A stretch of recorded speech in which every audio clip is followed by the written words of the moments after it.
అసలు ఈ రోజు పూజ చేయడం అనేటటువంటి దాని వల్ల వచ్చే ప్రయోజనం ఏమైనా ఉంటుందా?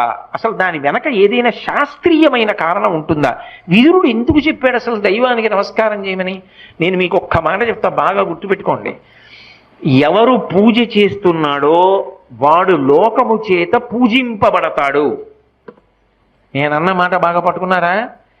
ఎవరు పూజ చేస్తాడో వాడు లోకము చేత పూజ అందుకుంటాడు.